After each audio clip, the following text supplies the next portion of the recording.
The last time I spoke to my mom, she was sitting in her garden pulling weeds with her bare hands, and when I asked if she needed help, she smiled and said, "Not everything that looks broken needs fixing." I didn't get it then, but I do now, and I'd give anything to sit in the dirt with her again. I didn't know the last time I spoke to my mom would really be the last time. She was in her garden. No gloves, just her bare hands in the dirt, pulling weeds like they owed her money. I remember thinking how stubborn she was. She always had a way of doing things the hard way, but with this quiet strength that made you feel like maybe she knew something the rest of us didn't. I walked up the stone path, the one she and Dad laid down together back in the 80s, and asked her if she needed help. She didn't even look up, just kept yanking at those weeds like they were personal. Then she smiled, not big, just enough, and said, "Not everything that looks broken needs fixing." I didn't get it. I thought she was just being her usual cryptic self. That was her thing. Say something wise, let it hang in the air, then never explain it. I nodded, said something like, "Okay," sat with her for maybe 5 minutes, and then I left. 2 days later, she was gone. Massive heart attack. No warning. No wuthie. The funeral was held at this small chapel just outside of town. Ashland, Oregon isn't a big place, so everyone knew her. The turnout was decent, but the energy in that room was stiff. Cold. I barely spoke to my brother Kyle. My sister Rachel stayed in the back, sunglasses on inside, didn't say a word to anyone. I thought losing Mom might bring us together. I thought we'd cry, maybe argue, but then talk like we used to. Instead, it felt like some wall dropped between us. After the service, Kyle pulled me aside, said he'd taken care of everything. I assumed he meant flowers or catering or something like that. But he meant the estate, the will, the house, all of it. I stood there like an idiot, still in my funeral clothes, trying to process what he just said. "Wait," I asked, "what do you mean you took care of everything? Mom never named an executor." He gave me this smug look and said, "She changed the will last year. Everything goes to me now." I laughed. I thought it was a joke. He was always dramatic, but this felt extreme, even for him. Then I looked at him. His eyes didn't flinch. He was dead serious. Rachel came up behind me a few minutes later, her face pale, her hands shaking. She'd overheard. She asked if he was kidding, said Mom always told her the house would be hers. Kyle didn't even look at her. He just said, "Plans change." Turns out he wasn't lying. A new will had been filed, dated 10 months before Mom died. It named Kyle as the sole heir to the house, the land, her savings, even her car. Everything. Rachel was devastated. That house was her entire life. She'd lived there for years, even after her divorce. Took care of Mom when she got sick. Paid the bills when Mom fell behind. She was supposed to inherit it. A week later, Kyle changed the locks. He had her stuff boxed and dumped in the garage. Didn't even call her, just sent a text. She ended up sleeping in her car for a few days. When I found out, I was livid. I told Kyle he went too far. He told me to mind my own business. "I'm the legal owner now," he said. "You don't like it? Lawyer up." So I did. I started digging. I went through Mom's papers, what little I could get. Rachel had kept a few things in a storage unit. Mostly tax forms, receipts, birthday cards. But in one envelope, I found a letter. It was addressed to a woman named Alice. I remembered Alice. She was Mom's best friend back in the day. Used to work together at the bookstore on Main Street. The letter was dated 2 months before Mom passed. In it, she wrote about feeling confused. That Kyle was trying to take over her accounts, that he kept bringing her documents to sign without explaining them. She said she was scared. Said Rachel had been helping her, but Kyle kept pushing her away. I drove to Medford to find Alice. Took me 3 days. Turns out she had moved into a retirement community. When I told her who I was, she invited me in. She had the original letter unopened. She said Mom told her to keep it safe, just in case something happened. In the letter, Mom said clearly, "If anything happens to me, know that I never intended for Kyle to get the house. Rachel deserves it. She's been here. She took care of me. It wasn't a will. It wasn't notarized. But it was her handwriting. That's when I knew something wasn't right. I hired a lawyer and asked for a copy of the new will. Kyle stalled, said I wasn't entitled to it. Then I contacted the county records office and got a copy myself. It looked real. Stamped, signed, dated. But something was off. The signature didn't look right. And it wasn't just me. Rachel said the same. I sent it to a handwriting expert. Paid out of pocket. They couldn't say 100% it was forged, but they flagged several issues. The signature was shaky. The strokes were inconsistent with Mom's past documents. It looked copied. The notary listed on the will had also vanished. When I called the number, it was disconnected. I finally tracked them down. A woman named Celia, who had quit her job right after Mom died. When I finally got her to talk, she admitted it. Kyle had pressured her. Paid her in cash. Said it was urgent family business. She signed it without seeing Mom in person. That was illegal. That was my proof. But I didn't go to the police right away. No. I wanted Kyle to feel it, to sweat, to wonder what I knew.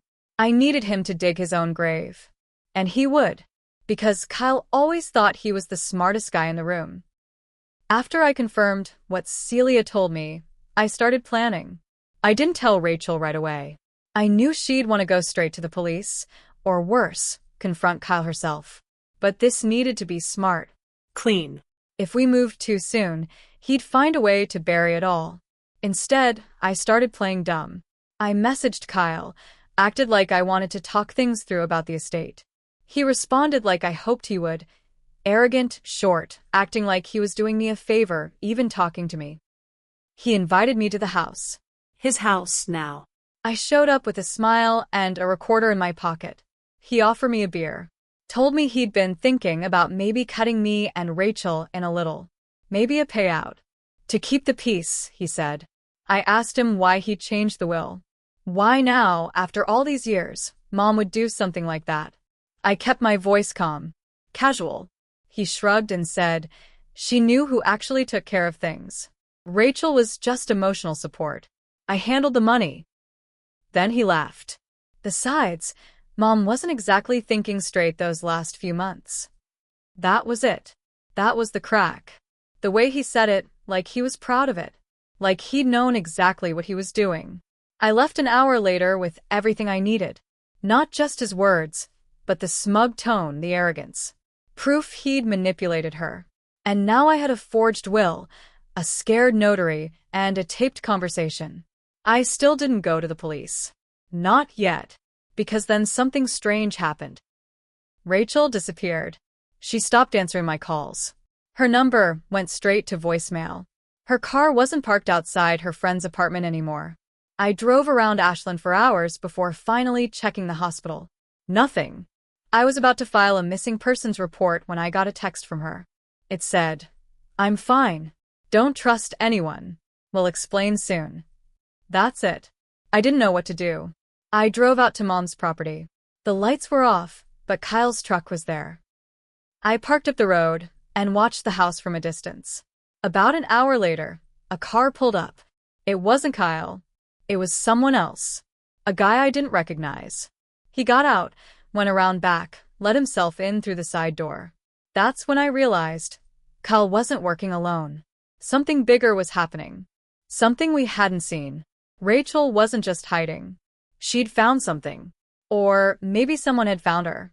The next morning, I got another message. No name, just an email with attachments. The subject line said, thought you'd want the truth. Inside were photos. Dozens of them. Kyle.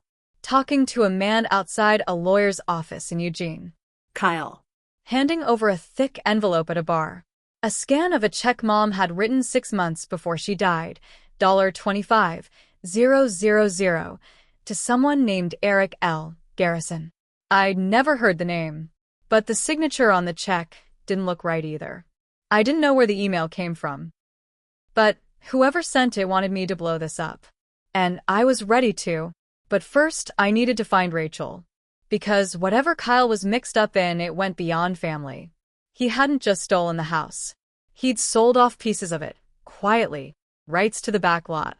mineral rights, water access. He was gutting her legacy for cash. And Rachel had figured it out before me. I started looking into the name from the check. Eric L. Garrison. At first, nothing came up. Then I found a local article from 2 years ago. Garrison had been disbarred for fraud, real estate scams, fake investment deals. The same guy now showing up in photos with Kyle. I called the number listed on the old business site. Disconnected. But I kept digging. Then I got a call from a block number. I didn't answer the first time. They called again and I picked up. A man's voice. Calm, but not friendly. You need to stop poking around, he said. This isn't your fight. I asked who he was. He hung up. A few hours later, I found my car door cracked open. I never leave it unlocked. Nothing was stolen, but the glove box had been rummaged through. There was a single piece of paper on the passenger seat. It said, "Don't be stupid." I knew then this wasn't just about family drama anymore. Kyle was involved with something way dirtier than I'd thought. And now I was in it. The next morning, Rachel finally called. She was using a burner phone, staying in a motel outside of Grants Pass. She sounded tired, angry, and scared. I was followed, she said. I think Kyle knows I found the property records. She'd gone to the county building, trying to pull up any recent changes on Mom's land. She found 6 new filings in the last 8 months. Kyle had split the property into sections and sold off the rights to different buyers. Oil surveyors, timber access, private equity firms. The man she'd seen at the house, the one who wasn't Kyle, was tied to a company that had a pending deal for a small lithium deposit under the east corner of the property. Something Mom never knew about. Kyle had planned to sell it for nearly $300,000. And that wasn't all. Rachel had also found a letter from our mom, buried in an old folder in the attic, of all places. It was sealed and addressed to her attorney, the same attorney who retired right after Mom's death. The letter was dated just 2 weeks before she died. In it, she said she was afraid Kyle had been drugging her tea. Said she felt confused lately, like she was being watched in her own house. Said she didn't trust him anymore. That's when Rachel started crying. She knew, she said. She was trying to stop him, but he got to her first. I told her I had the notary's confession and a recording of Kyle bragging. She told me to meet her that night. But when I got to the motel, her room was empty. The manager said she checked out an hour before I arrived. She'd been crying. Said she looked shaken. No forwarding info. No trace. I waited. Called. Texted. Nothing. Then another email arrived. No message. Just a photo. Rachel. In the passenger seat of a black car. Eyes red. Head down. Taken through a windshield. Whoever sent it didn't want money. They wanted silence. But they were about to get the opposite. I didn't care if it was a legal fight or something darker. I was done being quiet. Kyle thought this was about a house. But he was wrong. This was about Mom. About what he did to her. What he did to Rachel. And someone was going to pay. I didn't sleep that night. I just sat in my apartment, lights off, staring at my phone, waiting for anything, a text from Rachel, another email, a threat, anything. But there was nothing. Just silence. That silence turned into rage. I knew Kyle was behind this. I didn't know exactly where Rachel was or what he'd done, but I knew he wanted me scared, frozen, useless. That's how he controlled people. That's how he got Mom. But he didn't know I'd already been to the district attorney. I had gone to the DA's office 3 days before, quietly, with a forged will, the expert's analysis, Celia's written confession, and my recorded conversation with Kyle. I'd also handed over Mom's letters. The one she sent to Alice, and the one she left for her lawyer. The DA listened. Carefully. He asked a lot of questions. Then he told me to give him a few days. That was it. No promises. But when Rachel disappeared, I went back. This time, I wasn't calm. I think my brother did something to my sister, I said. And I think he did more than just forge a will. I think he was poisoning our mom before she died. That got their attention. They moved fast after that. 2 detectives were assigned the next morning. They pulled Kyle's phone records, dug into his bank transfers, questioned the people he'd done side deals with. And it all started to unravel. Turns out, Kyle wasn't just greedy. He was desperate. He had over $80,000 in gambling debt. Had been working with Garrison on a string of shady land flips, not just ours, but other properties too. One of them had already sued him. But here's where it all flipped. Rachel hadn't vanished.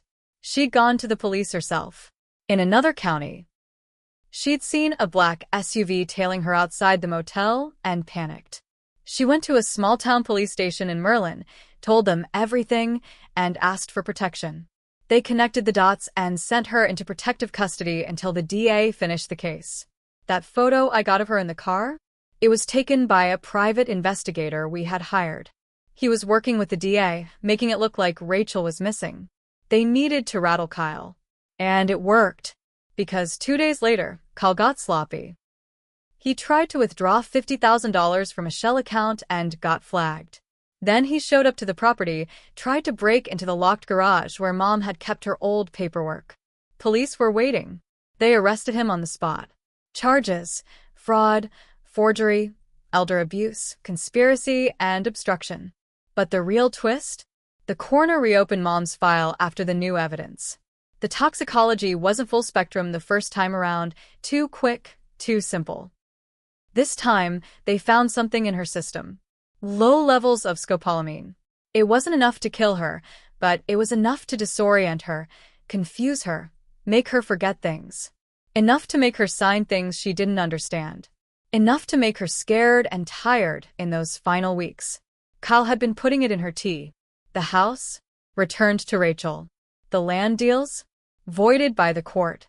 Every account Kyle touched was frozen. His assets seized. Garrison was arrested too.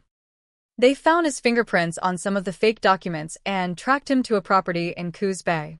He flipped fast and turned over even more dirt on Kyle in exchange for a lighter sentence. And Kyle? He's in prison now. 15 years. Rachel still struggles.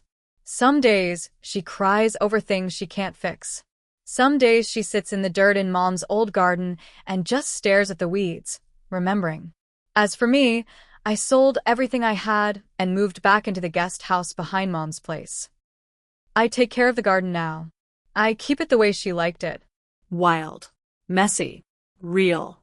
Sometimes I sit where she sat, and I hear her voice, plain as day. Not everything that looks broken needs fixing. She was right. Some things need justice, not fixing. And some people need to lose everything before the truth finally gets heard. I'd give anything to sit in the dirt with her again. But I know she'd be proud. She raised us to stand up. And this time we did.